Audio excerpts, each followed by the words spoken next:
What's up, everybody? Welcome to another Yannis Pappas Hour. And when I say Yannis Pappas, I mean a much cooler looking Yannis Pappas because I got some new frames and I've upped my game. I look like a preacher who is very hipster looking and cheats on his wife. I forget the guy's name, but it all starts with the glasses. You can tell when a guy's about to go down a bad road when he gets cool frames.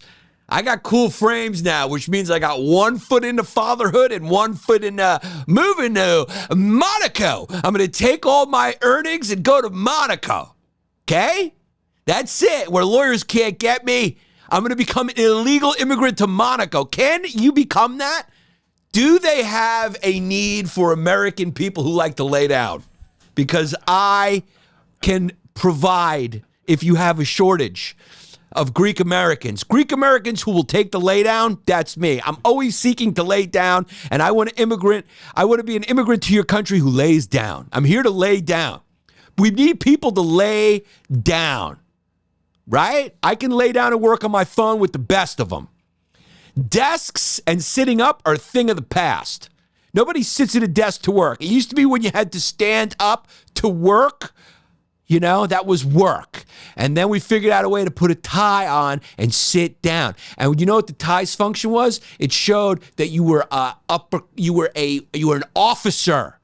You were an officer, meaning like in the military, you had stripes on, mean I'm not going to get killed. I'm going home with just slight trauma. Mental trauma. I'm not going home missing a leg. And that's what these stripes go because I got a BA from, some SUNY school, and that's all you need to become an officer, right? So basically, you get your H-1B and you immigrate because you have extraordinary capabilities of laying down. Because we went from working in the fields, working in the farms with our muscles, and then we figured out to put the tie on. You know what the tie is about? I was about to say is if you're working during the industrial era, that where the tie was invented, it shows that you don't work with the machines because the tie would get caught in the gears. So it just lets you know, hey, I'm a lady boy. I'm a gentleman. I'm a shot caller. And the more of a shot caller you become, the more ladylike you become, using manipulative tactics. I don't mean to generalize, but let's be honest, Trump's elected, so we can define what a lady is. And when they say, what is a woman? I'll tell you, it's somebody who breaks your fucking balls. How come nobody answered that fucking hypocrite who probably is sleeping with underage boy prostitutes in a motel room, who always preaches family values? What's his name? With the beard, and he just looks like a serial killer. And I know there's going to be some skeletons, some sexual skeletons that are found under his bed. Matt Walsh, don't sue me. I'm not Candace Owens. I'm not saying I have definitive proof. I'm not saying you were born a child molester, you're going to die a child. I have no evidence besides your fucking face. Besides the way your face looks. Your face looks like you have naughty, naughty, naughty internet history. It just looks naughty in the internet history. You just look. Doesn't he look like there's just dried semen in his belly button? And he walks around and he picks his toes. And I just know because, he's always talking about the family. He's always talking about how gays are bad and all this stuff is bad and Christ is Christ and this. Those guys always, just like this recent Republican who, did you hear about this guy? Who was pro-life and paid for multiple abortions for his stripper fiance. And when I say fiance, I mean mistress concubine. So that's just how it goes. It's a little thing. It's a little axiom called thou doth protest too much. And usually it falls on Republican hands because they're always the ones preaching rigidity. So they put themselves in a box. He was a Texas Republican. He admitted the affair, but he denied the other disturbing details. And those details where she said he paid for multiple abortions. So maybe it's an allegation. So it could just be an allegation. Maybe he knows she doesn't have good proof. But he's saying all those other stuff. I did bang the stripper. Okay, I am a pro-life, family value guy. I banged a stripper a couple times. But my hypocrisy stops there. Because if there was a child, I would have welcomed it in. It was state Republican Giovanni Cabriglione, which he will be invoking the Cuomo defense of I am Italian. And it's just, you were allowed a guma. I'm not knocking the system. The Chinese had a similar system back in the day, right? The guy would go off and get some young girl to keep the man happy while the wife just aged and aged. You know, I'm not knocking it.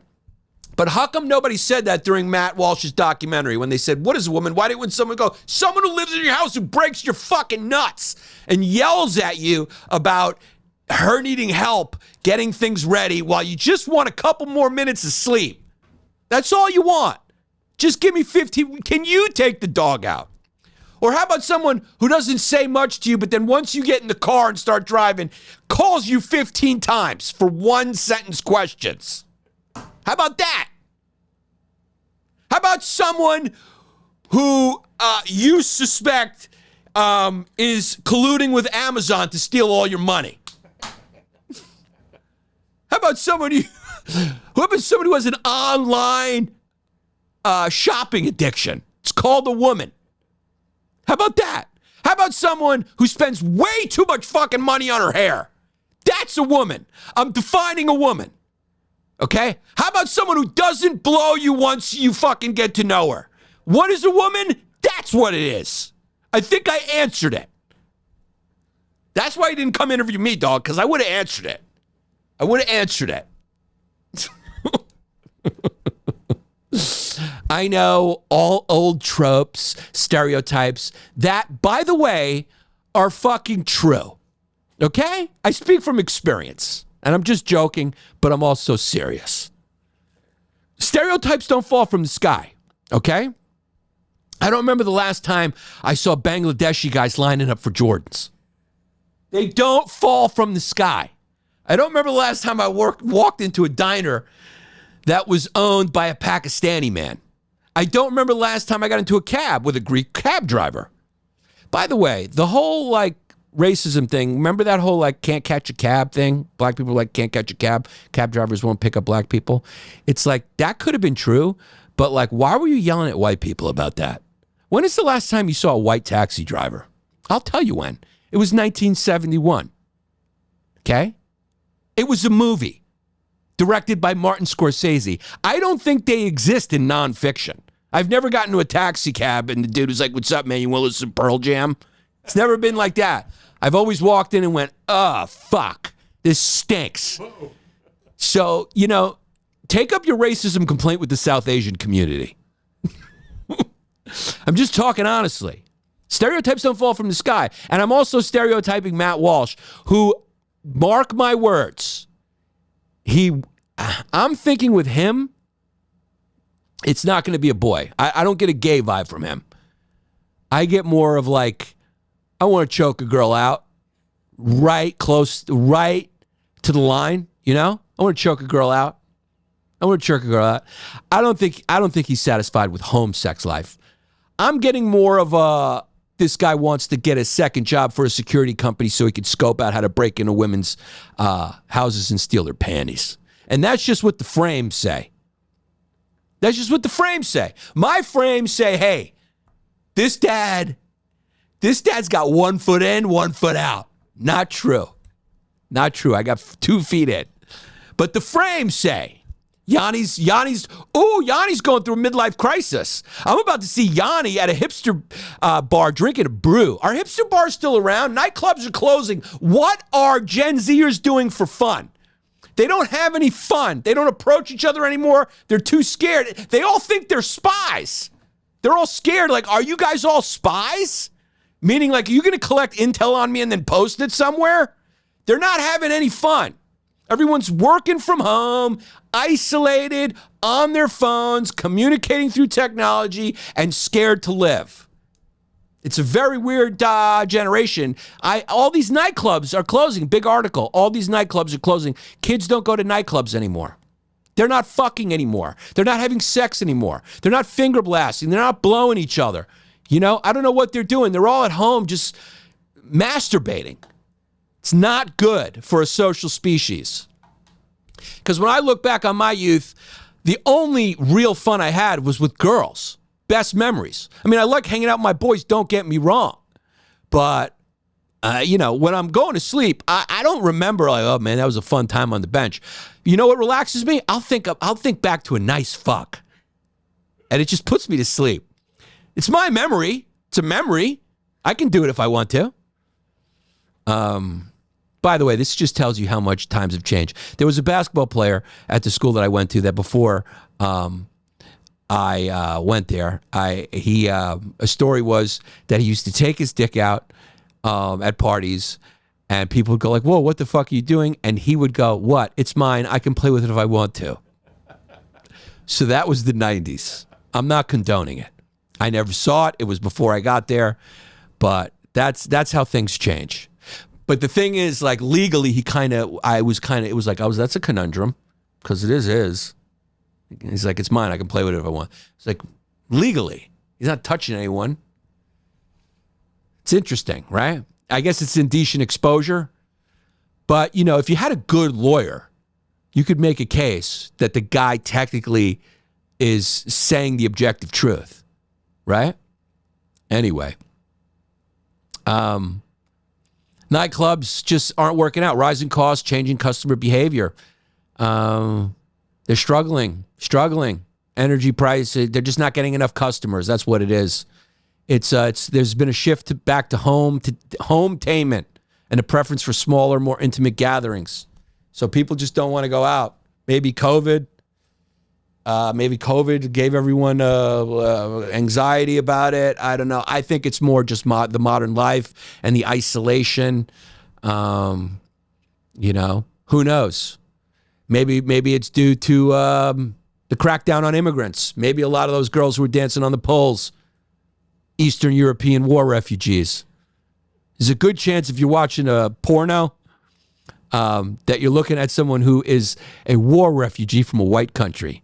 It's just what happens. Daddy and the brothers died in the war, and unfortunately, she's got to make a couple dollars by banging some French dude who does this to make her squirt. It's just horrible. But that is the real world we live in, and employment is a necessity to eat, and our countries it's not a balanced give or take when it comes to immigration. It's not a balanced give or take. One place always rises up as the beacon, the light on the hill that everyone wants to go to. It's just things don't evolve at the same pace. Cultures do not evolve at the same pace. It would be great if they did.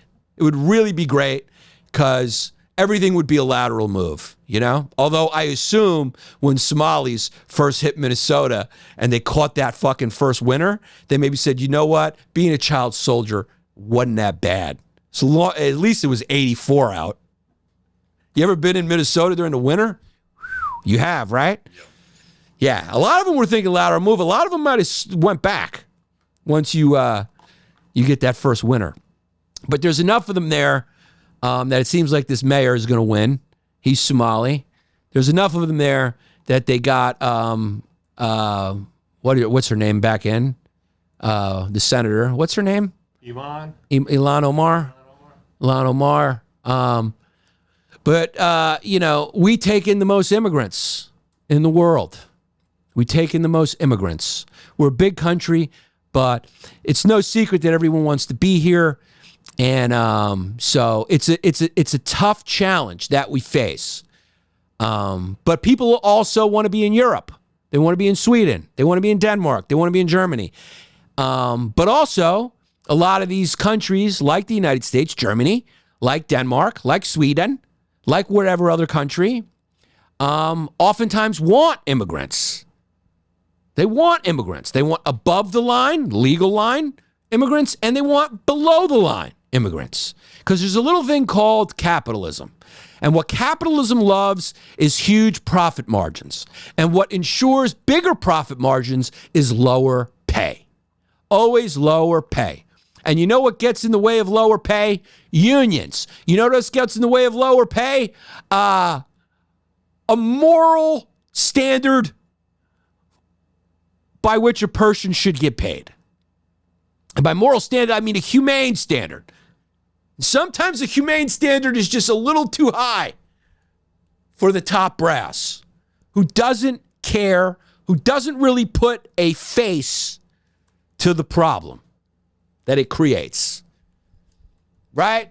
Oftentimes, you own a construction company, you're a big firm, you're, a farmer, whatever it is. You know? You don't live in the neighborhoods where a lot of this strain plays out between native populations who are legal and citizens and new immigrants who are yet to assimilate, right? Who start forming their own enclaves and bringing their own cultures and religions. So you don't deal with the tension. You don't deal with the job competition. You just deal with the profit from your, para example, South American labor force. You just deal with the profits, and then you are an international, multinational jet setter. You go to Monaco, a little time in Paris. You know, you're basically Gasoline Maxwell. You're just fucking, that chick was all over the place. You're an international, you don't have a country. You don't have a country. These people, they like to just travel and internationally, and they know each other, and they just, you know, they fund their traveling habits with low wage work. Sometimes that low wage work builds countries. Not this one. There came a point where we just decided we were going to let companies become paramount over the nation, right? There was just a point where we said, you know what? Boeing and Raytheon and Dole and whatever other country you can think of is just going to become what we write laws for.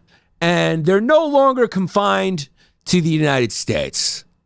Go find cheap labor. Go find cheap costs around the globe. And this was rationalized by, hey, you know, we're bringing the rest of the world up, which it did in a lot of ways, and it does. But what gets left behind is the people from that industry who have the rug pulled out from under them. And that's where we are. That's where we are. That's where we are in America. A country created by immigrants, well, or conquerors, and both, and now has a problem with immigrants. They don't know how and when to turn the faucet off. Now, there's different ways to do immigration. Because we are the beacon on the hill, everyone wants to come here, I think, regardless. I think risk gets rewarded, right, in America. I think that's why so many people try. Because if you come here and you start making money and you say, blah, you know, you could marry a chick, whatever, and you got that entrepreneurial hustle, you know, you got that Cesar Millan hustle. I think he came here illegally, right, but sort of used his personality to start training Jada Smith's dog. You know, Will was probably like, damn, I had him train the wrong bitch. Would have been nice if Cesar Millan could have taught that one to heel as well.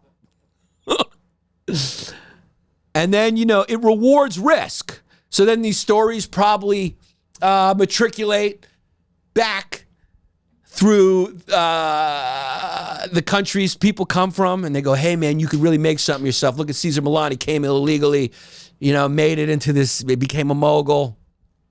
America definitely rewards risk. So people are going, let me just come here and give it a shot. Immigrants will often, you know, bring their relatives, friends, and go, hey, man, let's just, you know, I'll pay you off the books, you know, whatever. So I think a lot of our immigrants that come here are just hope-filled, right? Like, hey, man, America, you know, it's like the Scarface story. Just come here, bro, sell cocaine. We export our movies, all these immigrants doing it. The Godfather. Come here, do crime, become a gangster, make your money, fast women, fast cars. You know, Corey Haim, Corey Feldman, they're rolling around. Look at those streets. They're paved with gold, right? And then you land in Michigan, and you're like, oh, fuck. This doesn't look like anything. This doesn't look anything like the streets that Corey Haim and Corey Feldman were driving through. And then you find out what Corey Haim had to go through to get in that movie. And you're going like, I'd much rather be an immigrant in Michigan. Everything has a cost, right? There's got to be a reason why they pick one kid over the other, right? And I think that reason could be the tightness of their asshole. I'm sorry, I'm in a very frank mood. I mean, because when you look at talent, I mean, what you're splitting hairs. It could be just how much the mother and parents are willing to look the other way about about the measuring they do of the tightness of the tool. It's unfortunate. I'm not saying it's fortunate. I'm not trying to make light of it. That's funny that I'm saying I'm not trying to make light of it while I'm making light of it. But these are harsh realities I didn't create, nor do I endorse. As your next candidate for mayor, I am going to be running against Johan Zamdami. I'm going to be running against this guy who's going to get rid of private property. When you dig back into his thoughts, you're like, this kid is a communist. Anyway, I guarantee you that he's going to win, and I guarantee you that there'll be an upshoot in crime. That's a prediction. I'm not saying I don't understand why people are upset. I understand. I understand why people are upset, right? You're a comedian, you're a movie editor, you're a copywriter, you're whatever. You know, you want your dream, you're young, you're 24. Women won't fuck you because everyone's a predator. They look at men like predators, so you're frustrated, you're jacking off. You can't find a job. You look at Matt Rife, he's beautiful, he got his teeth fixed. You know, you just start considering everyone who does better than you is just Donald Trump. There's a lot of people who just go, Matt Rife is Donald Trump. Just a symbol of like, I don't know, it's just got to be something. There's got to be something fucking corrupt about Matt Rife. So you get angry. I understand. It's an anger vote. That's another thing people never talk about with communism. It's an anger vote. It's a vote of like, I'm not getting my beak wet. I'm young. My dreams aren't coming true. Everyone who's more successful than me is corrupt because it's a corrupt system. So then you just blame this amorphous cause, right? Crime goes up. You blame inequality. You just go, it's inequality. And there you have it. It's an old story. But maybe I'm wrong this time. Who knows? Guys, I love cornbread hemp. Cornbreadhemp.com. I love CBDs. And I think cornbread hemp is my favorite.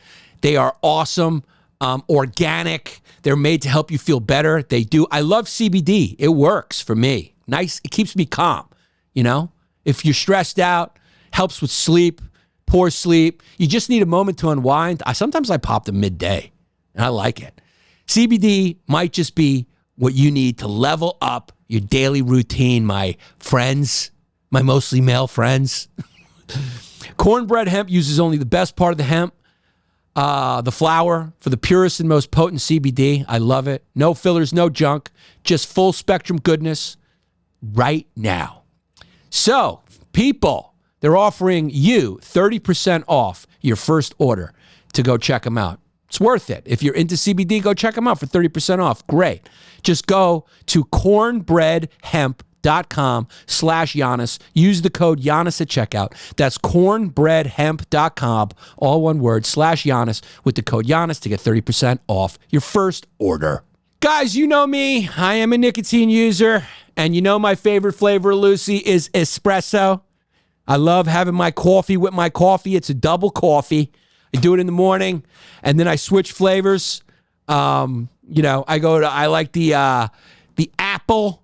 It's delicious. I do it midday. I change my flavors. That's what I love about Lucy. They got different flavors, and you could change it up. But the espresso is nice in the morning. Lucy is 100% pure nicotine, always tobacco-free. These little pouches, they got a little extra surprise, the little breaker. You crack it with your tooth, and you get a nice explosion of flavor. It's very good. It's a little capsule. It gives you a little extra flavor and hydration.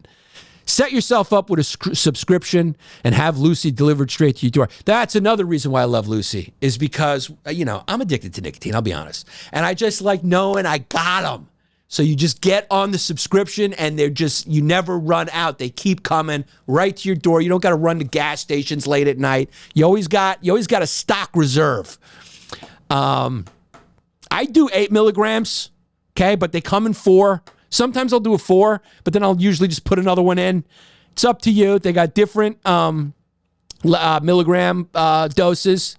So level up your nicotine routine with Lucy. Go to lucy.co/Yannis. Use the promo code Yannis to get 20% off your first order. Lucy has a 30-day refund policy if you change your mind. Again, that's lucy.co. Use the code Yannis to get 20% off. Here comes the fine print. Lucy products are only for adults of legal age, and every order is age verified. Warning, this product contains nicotine. Nicotine is an addictive chemical.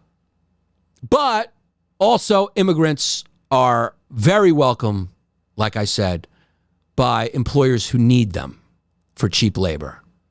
And oftentimes, a lot of those corporations will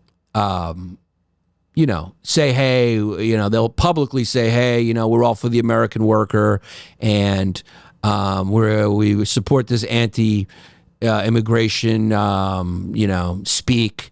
But privately, they will surreptitiously fund, diversity initiatives or open border nonprofits to keep the gravy train coming and moving. Isn't that a big surprise? Is that a big surprise to people, that people have a public face and a private face? Why does everyone believe everything everyone says all the time? Okay? Dole, Del Monte, Grimway Farms. Tons of undocumented immigrant workers that work as seasonal laborers to harvest crops. That's in agriculture. Then you got meat packing. You're never going to see a 6'1", someone with Norwegian roots working in a meat. Have you ever seen the meat? Have you ever seen when they sneak those cameras to the meat farmers? Nobody's over 3'7". They're all mestizo, right? They're all undocumented. It's dangerous work. It's grueling. Doesn't pay well. You're cutting up meat. So they take undocumented workers. Companies like Tyson Foods been caught, Smithfield Foods, JBS USA.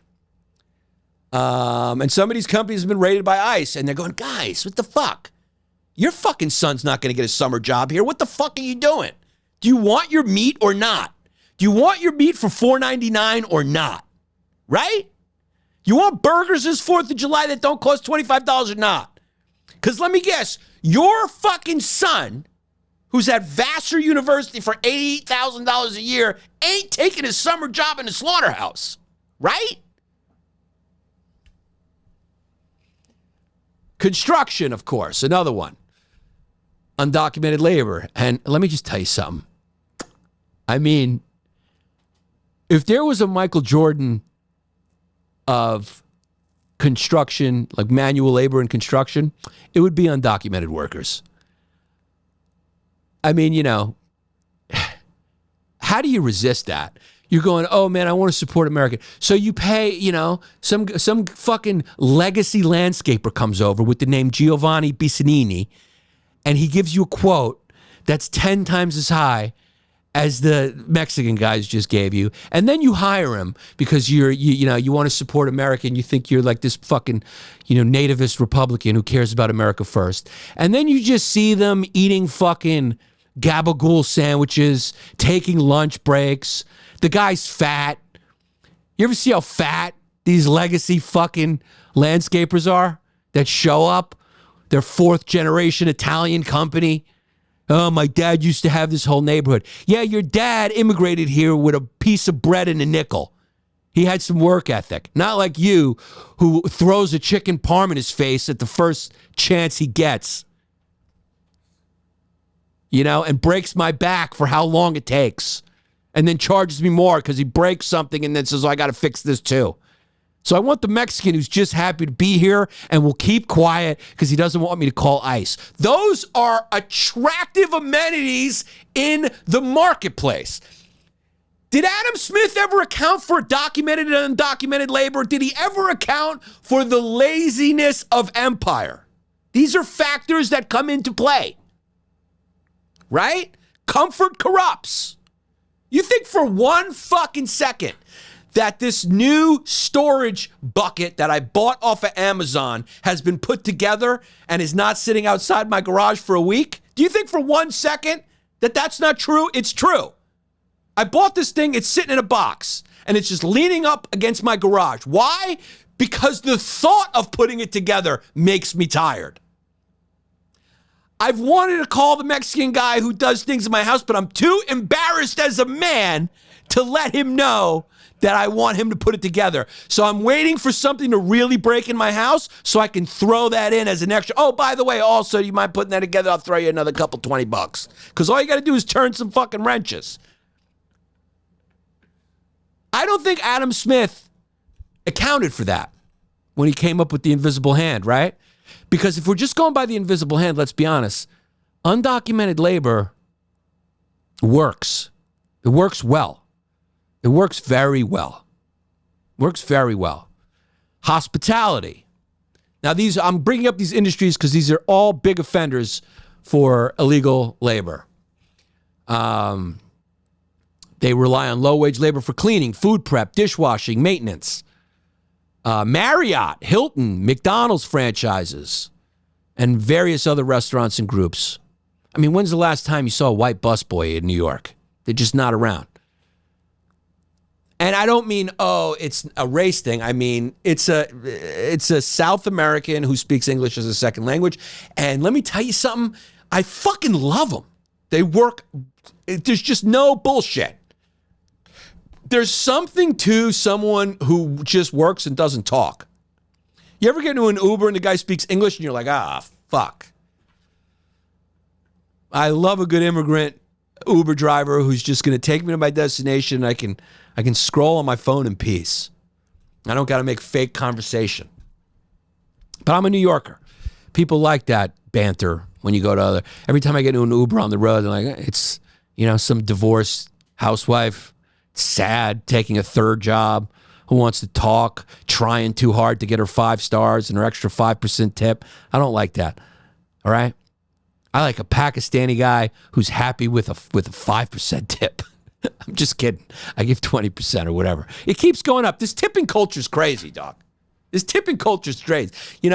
Everything has a screen now. And they start at like 20%, 25, 30%, almost. You want to pay almost half more? You ever notice the options they give you? And then you feel guilty because the person's standing right there who handed you a fucking coffee, and they're giving you the option to tip someone who handed you a coffee. Pay these people a working wage. I mean, this is bullshit. Yeah, it goes, hey, would you like to pay 20%, 25%? How about the mortgage on your house? Give them your house. 25%, 30%, your house. Let them fuck your wife. It's gotten a little crazy, the tipping culture. I'm just saying.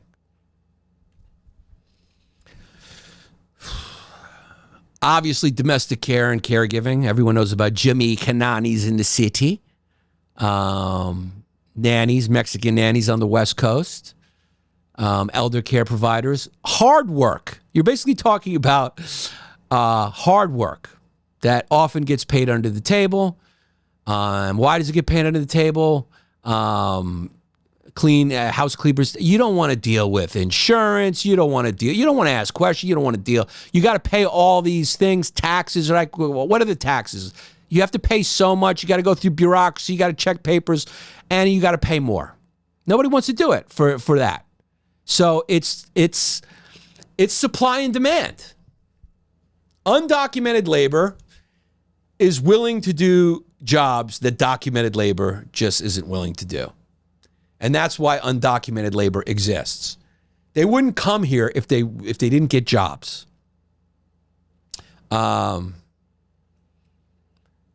Here's an interesting thing. Some warehouse operations also rely on undocumented labor, and they do it, and this is the surreptitious kind of, tricky way they do it, is they use subcontractors for packing, sorting, and loading. So you don't really tie it to Amazon or whatever. It's tied to the subcontractor who they use, who maybe they own through a subsidiary. I mean, companies can get very tricky. So Amazon itself has strict HR practices, but these smaller third-party logistics contractors often use undocumented labor. So undocumented labor is illegal, blah, blah, blah. So many big companies outsource labor to subcontractors to distance themselves from direct legal responsibility. So humans will always find a loophole. It's called a loophole. Some of these industries lobby Congress for guest worker programs or oppose strict immigration enforcement because they rely on this labor supply. So don't always think that, these companies this is more a grassroots movement. This is more American workers going, hey, what the fuck's going on, man? What the fuck's going on? All I hear about is gay rights and privilege and all this cultural stuff and bathrooms. But like, my fucking job is gone to this Haitian. He took 4 jobs, right? And some of it you're going, hey, man, this is the marketplace, dog. You're too lazy. But then, you gotta smell goats cooking on your front lawn. And there's cultural struggles. It happens with the Greeks. I'm an immigrant. I know. I bet you, when my dad first moved to Park Slope, which back then was an Irish working class neighborhood in the 50s, a lot of cops on my block. I bet you they were going like fucking. And the Irish used to be those, but then the Irish kind of got a little assimilated because they found employment with the FDNY and NYPD. And they were probably looking at the Greeks who moved in like, these dirty Greeks are going to be cooking lambs on the front of their lawns. And it's true. I remember there was this fancy restaurant, which is one of my favorite. I'm not going to say the name. One of my favorite in the city. It's a high-class Greek restaurant. But they got in trouble because on Greek Easter, they put the lamb out in the front in Midtown Manhattan. So there was like just smoke barreling and just like the corpse of a lamb up, and it's like that. You can't do that. You can't do that here. And they're like, what we done in the village? What do you mean, what's the problem? What's the problem here? We're Greek people. This is what we do here. We put the lamb in the Greeks. Oh, I'm a Greek. You're not Greek. You don't understand what's happening here. So those things play out in the neighborhoods, and then gangs form, and they fight each other, and they compete over labor, and while the people who are benefiting off the imported labor or the illegal labor jet set around the world. But immigration, ultimately, I would say probably it's a net benefit. Second-generation immigrants often do very well. First-generation immigrants often, I think, work harder than native populations. I think like most things, if it bleeds, it leads. So they usually go with these ones who don't assimilate, and they emphasize those because they have an agenda and they're serving a population that's angry. If you're bitter and angry, the news will find you. A pundit will find you and find you a scapegoat for their own ratings, for their own economic needs. They will find you a scapegoat. But also sometimes it just doesn't work out. And sometimes, like in Sweden, the problem with a bleeding heart is there's no end to your emotional, it's endless. Empathy is endless. So Sweden's gone like, we'll take them all, because the people got so comfortable and fucking, happy over there. They're like, everything became this kind of like, oh man, America's evil. we're anti-racist people. We're so good Swedes. We're going to bring all these refugees in. And anyone who questions how he brings them in is a racist. Well, that didn't work out. That just didn't work out. People didn't assimilate. Riots in immigrant neighborhoods, crime through the roof, and most importantly, a real burden on the welfare state because these people weren't getting jobs, they weren't learning the language, they weren't whatever. So Sweden brought in people just because they wanted to be good, whereas countries like Denmark are more selective, Canada more selective, right? When you come, it's immediate language training, job training, mandatory. It's for a labor purpose. A lot of times in history, they bring over waves of Italians or Greeks or whatever to build shit. Irish, The Brooklyn Bridge wasn't built by a gentleman. And that seems to work better when you're bringing over people to work, to fill a gap in a labor market. When you're just being good, often being good, unfortunately, means being naive. You know how it is. There's a lot of you out there who've dated narcissists. I could tell by how big the booming narcissist content genre is. It's all these girls, all these women whose boyfriends have cheated on them. It's like sitting there crying, being like, I was fucking duped. We're all narcissists. So it just got to a point in Sweden where finally,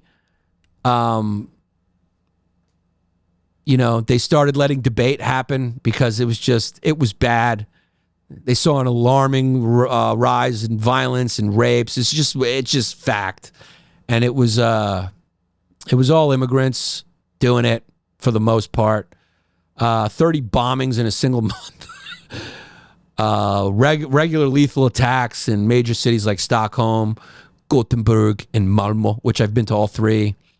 There was a Örebro gun massacre targeting adult education migrants. So what's this? Oh, this is all gang violence. This was, they killed, this is the backlash.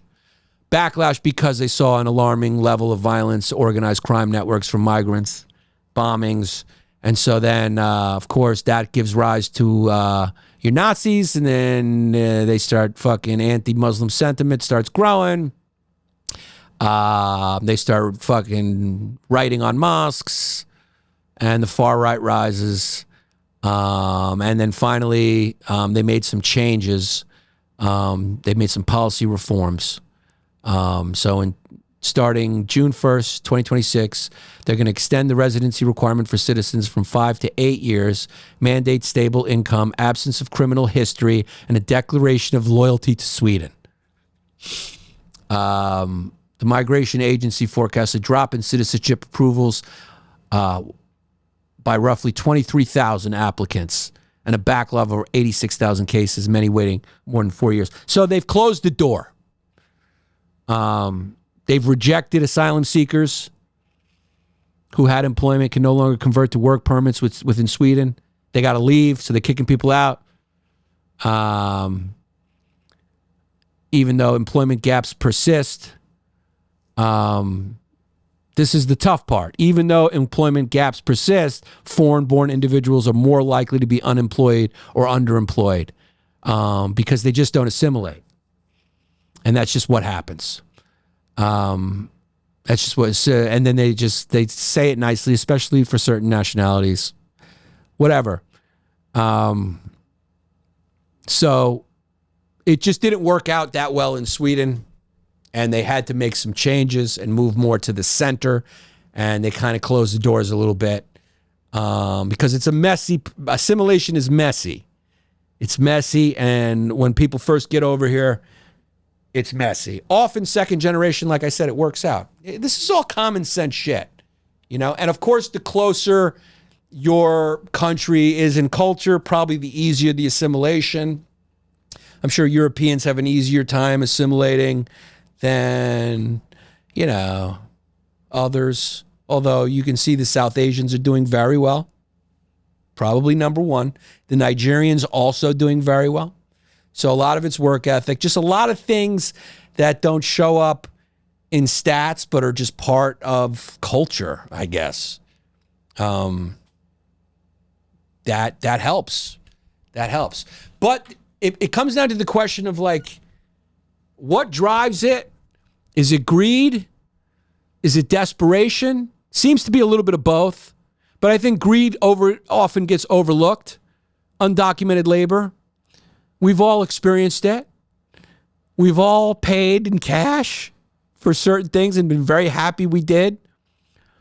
It comes down to the eternal question of my personal want versus my public obligation. My personal want versus what that does for society. And I think in America, most often people emphasize their personal want because we are a nation made up of individuals who immigrated here to get as much money as we can. We don't really have a cultural identity besides football and yelling at each other. So we just want a good deal and we just want more money. And I think that's probably the biggest driver of illegal immigration in America is padded profit margins. That's what I think. So now, every president has faced this challenge of what do we do? How do we do this? How do we, because it's like, well, if you turn the faucet on too much, you close the faucet, what do you do? How do you do it? And now Trump is in there trying to close the faucet. He's got ICE running around tackling people. And they're closing the faucet. And a lot of people are losing jobs, and a lot of companies are losing valued labor. So it's a mess out there right now. And we're living right now in the, when you get hit, you don't feel the punch. You don't really feel the punch until like a second later. You know how it takes a couple seconds? We got the tariffs coming, which means prices are going up. I think people are already feeling that a little bit, but it's sort of like when the Native Americans saw the ships. It takes a second, right? I know there's been a few times I've been at Starbucks and I've been like, why is that $25? I got a muffin and fucking, so it takes a second for you to figure it out. I think right now we have the most credit card debt, right, of all time. Is that of all time? It's a record high. Record high of credit card debt. I think this is going to take a second for everything to settle in. I think the tariffs, of course, prices are going up. Some of them are up already. Takes a little second for this stuff to settle in. There's going to be some chaos with lost labor, immigrants going away, people who've been working at companies for a while, and then they get snatched up from ICE. A lot of dreamers are getting catapulted. Most of them probably work. A lot of them work. So employers are going, whoa, they got to fill their jobs. These are people with experience who do good jobs. Credit card debt's at an all-time high of $1.21 trillion. People are going to be angry. They're going to hit the streets. So we're in this moment right now where we're being punched, but we don't feel the pain from the punch yet. That's crazy.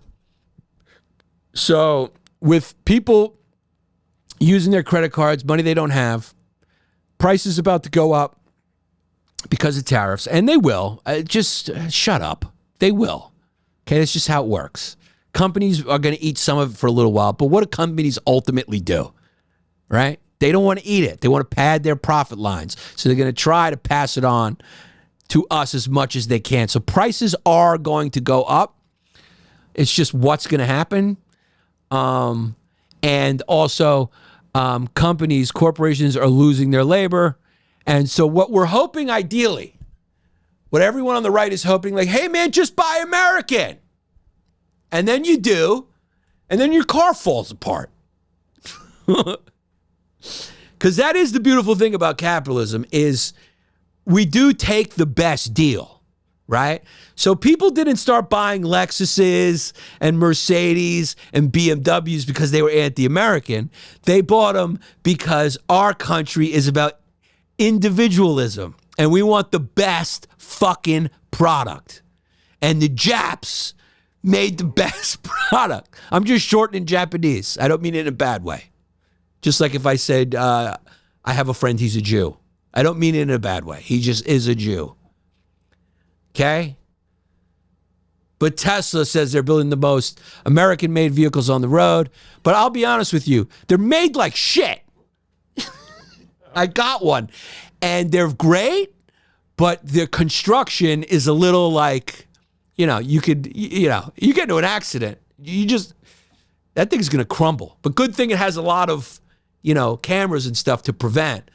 But they got a high safety rating. But go into like the actual, because, they're mass produced and they're affordable. So, something's got to give. I mean, when you knock on it like this, it's like, is this thing made of like, is this Tupperware? It has that feel. But also they're not the only, I mean, their factories are in China as well, right? But they're saying we're the most American made, but they get their parts from all over the fucking world. We don't have American made shit anymore, 100% American made. We just fucking don't. Parts are made all over. It's a global economy. And, it's funny because the thing that made us need to live together the most is capitalism. For all its flaws, the thing that brings the world together and prevents war the most is how interdependent we have become in each other economically. There isn't a car that is 100% man-made, American-made. That is a fact. Thank God I was right about that because I was just going on fucking instinct. And I didn't know that for a fact. So Jesse pulled it up. There isn't any cars that are 100% American-made anymore. And it used to be exclusively. But then what happened is competition happens. You open up the tenets of capitalism to the world, and you say, hey, let the marketplace decide. And the marketplace went German and Japanese. And it's because of their personalities. And there's something about the Mexican personality that can just swing a fucking hammer on a roof. You ever see some of those videos where they're just stapling shit in? Who the fuck knows, dude? There's something about a Polish guy where you just want him cutting a tree down because they're just bulky and they're strong, but they're not great at math. Stereotypes don't fall. I'm kidding. I know a lot of Polish Nobel Prize winners. There's something about Jews, you just want them with a calculator. I don't know. They just seem to be good at math, science. Same thing with the Chinese. I don't know why. Culture, is that enough? I don't know. But these trends do start to emerge. Where you walk into a diner and you, hey, welcome, how many people? It just happens. I don't know why. I don't. But here we are.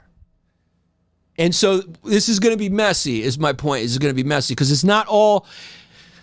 One of my favorite quotes from one of my favorite movies, State of Grace, is it goes, also Woody Allen has a movie about it. Like, I think it was Deconstructing Harry, where it's about the idea. You have an idea, and then you have reality, and you impregnate reality with that idea. It never goes, especially with something as complex and nuanced and multifaceted as immigration. It's not going to go as smoothly as you like, and there's also going to be some contradictory points that emerge. Meaning, your point is I'm anti-immigration. Well, there's going to be contradictory points that emerge that you're going to find yourself agreeing with and going, oh, it's going to threaten your worldview a little bit because that's just how this is going to happen. Ultimately, what's the solution, Jess? Obviously, it's more organized immigration. It's more employment-based immigration. It's more initial preparation. You're bringing people in. You know who they are. You get them. You put them in classes immediately. You have a certain number that you allow, and then then you have to employ some realism. Going, I know this is a horrible war going on over there that we probably started with our military-industrial complex, but we can't take the refugees that we create and as much as we can, unless we can somehow vet that they're willing to work like a slave, because that's what immigrants. That's how hard they work, right? It's like next to slavery. I mean, my dad told me he didn't meet I think he spoke to his dad for 10 minutes. And then my granddad just dropped dead of a heart attack in his 60s. I mean, he fucking had a 24-hour restaurant where he was like also the head chef. And, you know, it was like 2 other people working there, one of which was my dad. I mean, you got to work kind of like a slave. So that should be the first question that's asked when you come here.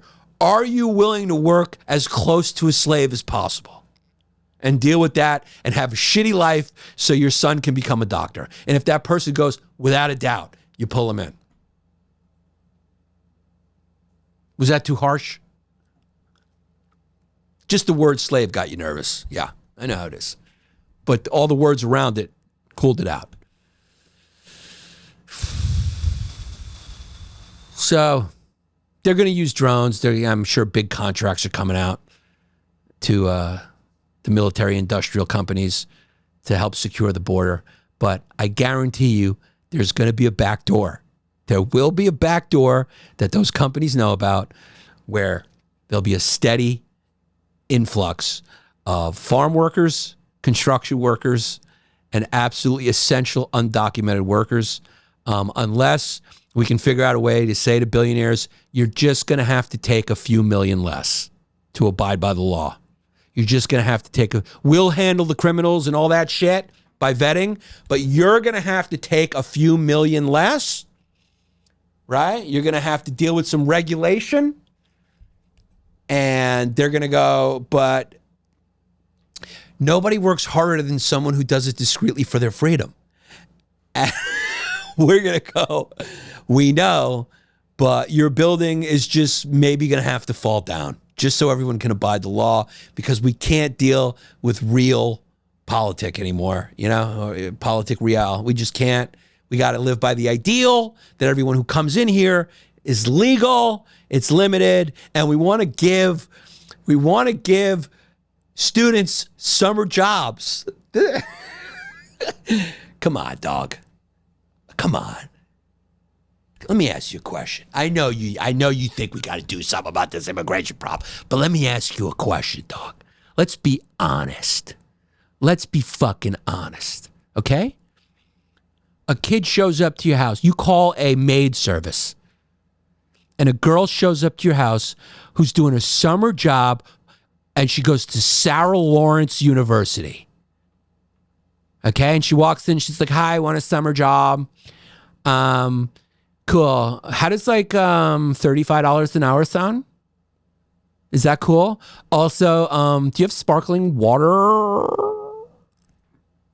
You have sparkling water? I need a hydration break. Also, I need a phone scroll break. And this is a really cool summer job. And oh, can I leave early because I'm meeting Matthias? I'm meeting Matthias, and we're going to get some organic fucking acai bowls. Is that cool with you, Scatoro household? Okay, and then you go, okay, we're gonna we'll get back to you, right? And then watch. Hey, how are you? Hello, my name is Marta. These are Beverly. I don't know, how does $10 a day sound? Cash, clean the whole thing, wash your back, lick your ass. What do you go with? Oh, that's an easy one for me. Yeah, hey, it's an easy one for most people. Well, no, you didn't hear what I said. I'm going to go with the first one, but there's going to be a dress code. Oh, you go with the first one? What's the dress code? Yeah, he's going to be a dress code. Wow. Creep alert, creep alert. She's in college, Jeffrey Epstein. College, I'm joking. College is legal, but I'm joking. Yeah, college is legal. College is legal. Going for the dress code's worth the $35. Okay, what if she's not hot? What if hot? Not a chance. Not a chance. I mean, you made her sound pretty hot with that voice. What I'm trying to say, is there not a benefit that we privately all would indulge in and often do indulge in to undocumented illegal labor? From top corporations to people with nannies and gardeners. Isn't it nice to get your fucking garden done for $40 cash, have your acre mowed for $40 cash, to not have to look at Giuseppe's fat fucking gut? You know? So let's not be hypocritical about this whole issue. You've all seen the TikTok videos of fucking Mexicans swinging those hammers. If there's a way, I guess, to honor the law and make them all legal, I mean, but are those the type of risk takers who swing the hammers like that? One's willing to figure out paperwork? I mean, there's always a give with a take. There's always a check. What kind of risky personality comes in here smuggled into a fucking air conditioner vent? That's the guy you want swinging that hammer. Because he knows he's got to keep up his performance in order for him to not get dime dropped on him. All right, what are the type of personalities who are going to do it legally? And I'm not talking about the ones coming here to be biologists from Korea. I'm talking about the ones who are going to be hanging off of buildings and banging hammers into steel. Are those the types of personalities who like to do paperwork? I'm guaranteeing you this is not going to go clean. And I guarantee you a lot of the voices that were like so anti-immigration are feeling it a little bit right now. Can you pull up Alabama anti-immigration legislation? We have a case study on this. Just like we know in Sweden, we have a case study like, okay, you can't just do this thing laissez-faire and take in everybody. It's not going to work. You can't be scared to say there's cultural differences that may not go great. SB 53 and SB 63. What happened? Can you make it bigger? So, no, just go to, was it the SB 53? What was the law? What was the Alabama law that backfired? Just go Alabama immigration law that backfired. That'll be the quickest way to bring it up. Because we have case studies.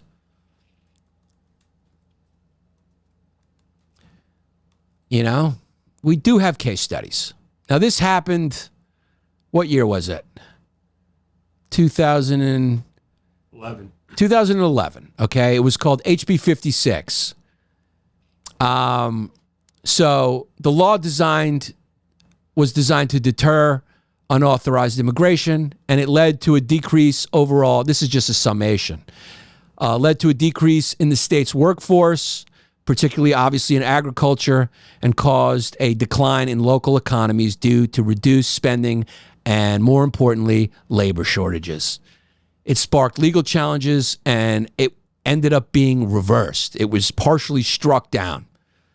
The law led to a mass exodus of immigrant workers, including those who were legally present, causing significant disruptions in industries like agriculture, construction, and hospitality.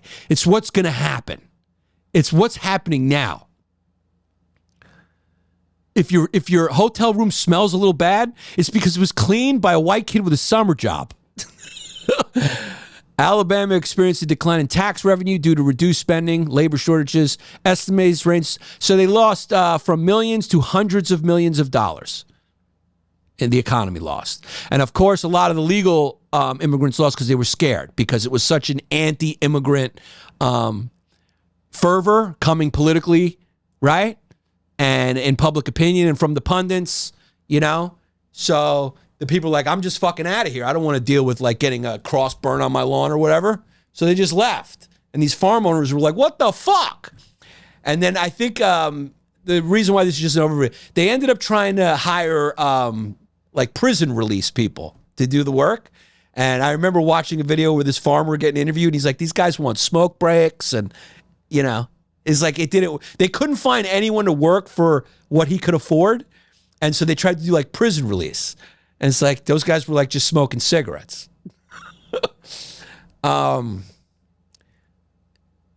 So some studies suggest the law even led to an increase in violent crime rates. The law created fear and anxiety amongst immigrants, of course, their families, and so they fled. The law criminalizing helping unauthorized immigration and put religious and humanitarian organizations, blah, blah, blah, blah. Basically, this summation, I remember knowing a lot about this because I was fascinated by it. It basically got overturned. It didn't work out the way that they thought it was going to work out, obviously, right? So it just didn't work out. And so they had to change it a little bit, which is kind of what Trump did a little bit, right? When he gave some pardons for farm workers and shit, because the farmers were probably going like, dude, you don't fucking understand how this works. If you want to get MS-13, fine.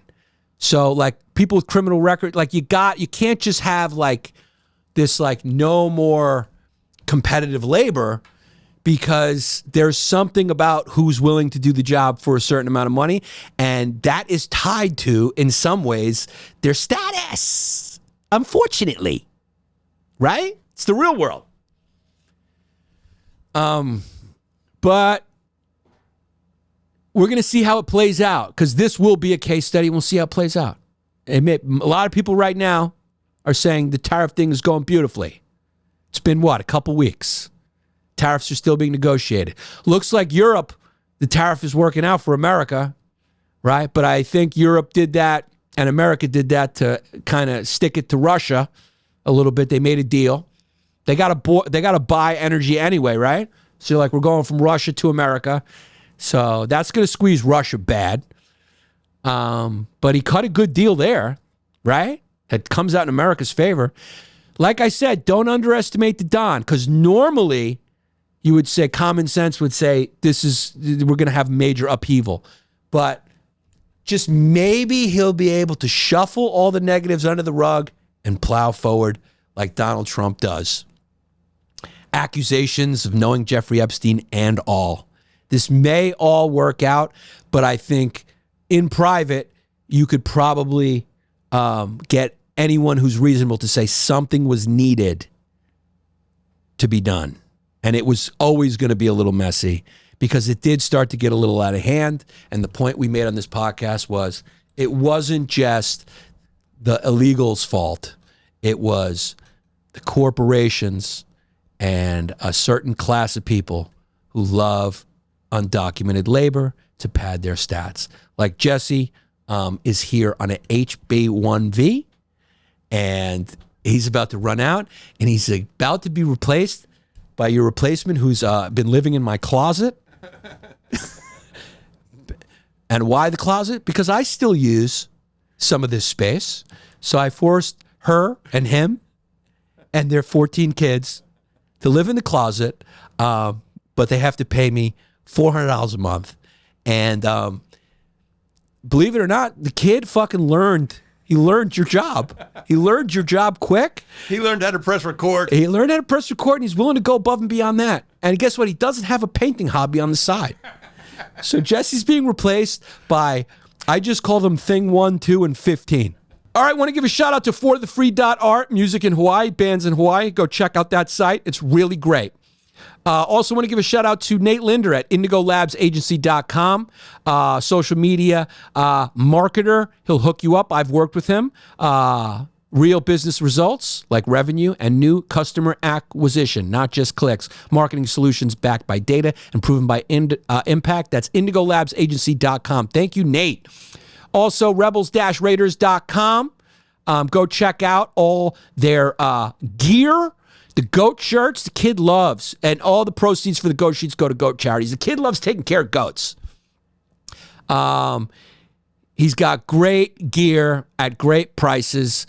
He is a diamond level transparency and gold level authenticity winner by Judge.me. You can check that at the independent review platform. He's got cool stuff. It's worth it to go over there if you like woodland camo, M81s, multicam stuff, medical bags, plate carriers, rifle slings. Check it out. Go back. It's rebels-raiders.com and sign up for restock alerts.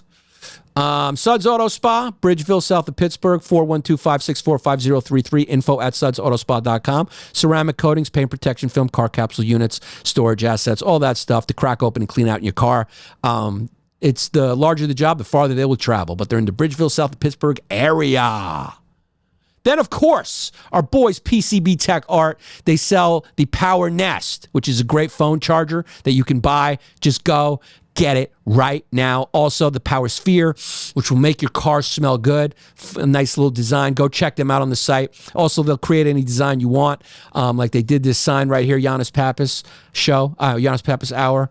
So go to PCBTechArt.com, the code Yannis10 for 10% off your order.